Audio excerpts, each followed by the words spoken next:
आगामी विधानसभा चुनाव 2022 का आ गया है। ऐसे में पार्टियों की सरगर्मियां तेज हैं और कैंडिडेट्स का भी आना जाना और जनसंपर्क शुरू हो गया है। हम बात कर रहे हैं रायबरेली जनपद की सरेनी विधानसभा की।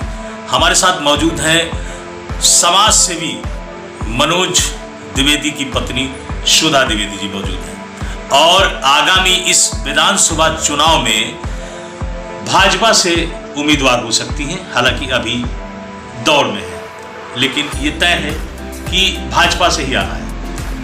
हम आपको ये भी बात करेंगे कि आखिर जहां एक तरफ मनोज द्विवेदी साहब ने सामाजिक कार्यों में सबको पीछे पछाड़ दिया और एक नाम एक समाज कार्य में अग्रणी बनकर एक लंबी फहरिस्त में शामिल हो गए। ऐसे में हम सुधा जी से चर्चा करेंगे कि आप भी समाज सेवा में उतरने जा रही हैं और चुनाव लड़कर विधायिका बनने जा रही हैं, तो किस तरह की तस्वीर विधानसभा चुनाव में सरेनी विधानसभा की बदलेंगी। मैम, आपका स्वागत है टाइम्स 8 न्यूज में। हम जानना चाह रहे हैं कि आप बीजेपी से आ रही हैं और सरेनी विधानसभा ले रही हैं। 6 विधानसभा में सभी मुख्य हैं अपने लिए, खासकर भारतीय जनता पार्टी की हम बात करें तो चुनाव अगर आप जीत जाएंगी तो किस तरह का बदलाव सरेनी में कर रही हैं? आपको मैं सबसे पहले प्रणाम करती हूँ और बहुत धन्यवाद करती हूँ कि आप लोग जो है इस ओर आपका रुझान है जी। और उसके बाद मैं बताना चाहूंगी कि हमारे परिवार से ये समाज सेवा विगत काफी वर्षों से चल रही है और सदा चलती रहेगी, अनवरत चलती रहेगी जी। और जैसा कि आपने चुनाव के बारे में पूछा है तो भारतीय जनता पार्टी तो आपने देखा ही होगा कि बिल्कुल परिवर्तन कर दिया है जी। देश का, समाज का, और हम लोग भी समाज सेवी हैं और हम भारतीय जनता पार्टी से बहुत प्रभावित हैं आदरणीय मोदी जी से, माननीय योगी जी के कार्यों से, कि जो समाज के लिए हर तबके के लोगों के लिए कार्य कर रही है और उन लोगों को आगे से आगे सेवा करने में सभी का मार्गदर्शन भी कर रही है और ज्यादा से ज्यादा जनसंख्या उनसे प्रभावित है। जैसा कि मैं क्षेत्रों में जा रही हूँ और मुझे भी भारतीय जनता पार्टी से सीखने का मौका भी मिल रहा है कि कैसे समाज सेवा करना चाहिए और लोगों को आगे आके और समाज सेवा में लगना चाहिए। मैडम, जैसा कि मनोज भैया हमेशा जो है सेवार्थ रहे, सबके साथ लड़कियों की शादी कराते रहे, तकरीबन 12-13 हजार लड़कियों की शादी कराई। क्या लगता है आपको कि ये बेस है कि भारतीय जनता में है? तो क्या मुद्दे होंगे मैम इसमें सरेनी विधानसभा बहुत कौन से मुद्दे लेकर जा रही हैं? हम तो उनके जो कार्यों को, भारतीय जनता पार्टी के कार्यों को, और जो भी कार्य अभी तक नहीं हुए, बहुत से कार्य देखने को मिल रहे हैं क्योंकि सरकार तो बहुत कुछ कराना चाहती है लेकिन किसी कारणवश वो कार्य नहीं हो पाए हैं। जैसे कि पिछली बार भी तो भारतीय जनता पार्टी थी, लेकिन अब हम कुछ बता नहीं सकते हैं। लेकिन सरकार तो हमारी चाहती कि गांव-गांव, घर-घर कितने जो है टॉयलेट का निर्माण कराया और उज्ज्वला योजना भी आई, मीना मंच वगैरह। ये आप जानिए कि जमीन से भारतीय जनता पार्टी के कार्य हो रहे हैं और ये इस बार भी भारी बहुमत से 6 विधानसभा में आ रही है।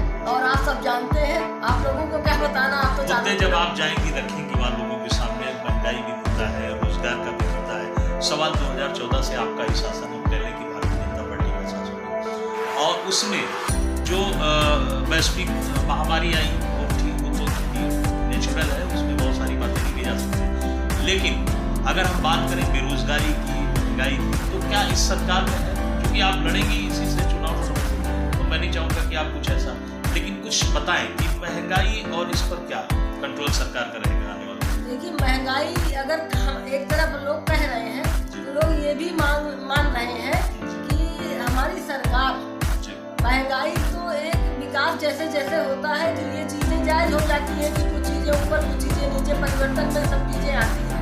लेकिन हमारा जनमानस ये भी जान रहा है कि हमें सपोर्ट भी मिल रहा है। आप देखिए कि जो भी अन्य वितरण का हो रहा है, सभी और जो राशन दिया जा रहा है, तो ये महंगाई को इतना ज्यादा नहीं प्रभावित कर रहा है कि लोगों को वो चीजें लाभ तो मिल ही रही हैं। तो इसका जनमानस में इतना प्रभाव नहीं है। लोग आपस में चर्चा आपके जीतने के बाद किस तरह की आप व्यवस्था, लेकिन हमारे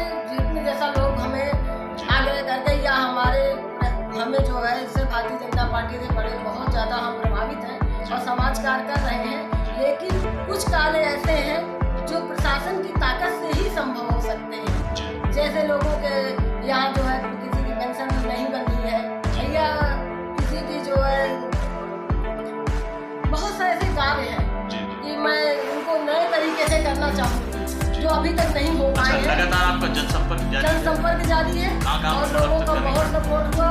बहुत सारे गांव हमारे अभी हो गए हैं। अभी मैं कल जो है जनजात में थी, रोड भ्रमण किया और इधर सरेनी के सभी काफ़ी जो है छतौना गई और इधर मधुकरपुर धर्मऊ के तरफ भी काफ़ी गाँव में मैंने जाकर भ्रमण किया और दीघा की तरफ भी पूरा भ्रमण हो गया। जनमानस का पूरा समर्थन मुझे मिल रहा है। किस तरह का अनुभव महसूस कर रही हैं फील्ड में जाकर, कैसा लग रहा है आपको? फील्ड में जाकर बहुत अच्छा अनुभव हो रहा है और मैं चाहूँगी कि इसी तरह अगर जनमानस का मुझे समर्थन मिलता जाएगा और भारतीय जनता पार्टी मुझे एक मौका देगी और मुझे समाज सेवा और कार्य करने के लिए मैं पार्टी का जो भी कार्य अभी तक नहीं पहुँच पाया है वो मैं उनके साथ मिलकर और सारे कार्यों को सारी योजनाओं को ले जाकर जनमानस को बताऊंगी कि इस पार्टी ने आप लोगों को बहुत किया है और मेरे द्वारा ज़्यादा से ज़्यादा आपके